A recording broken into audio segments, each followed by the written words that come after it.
رحمتی برمیگرده به سمت بازیکنی که ضربه رو میخواد بزنه و توپو میگیره. حالا همه چیز مساوی میشه. خیلی حساس شد این لحظات بازی. آخرین پنالتی دو تیم خواهد بود.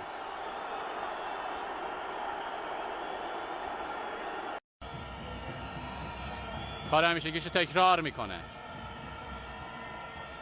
حالا برمیگرده مطهری، خونسرد، رحمتی با تجربه، کدام یک ضربه زده میشه و رحمتیه که اینجا نمیگذاره بازی تموم بشه. وای چه لحظاتی است این لحظات بازی تیمای نفت و استقلال.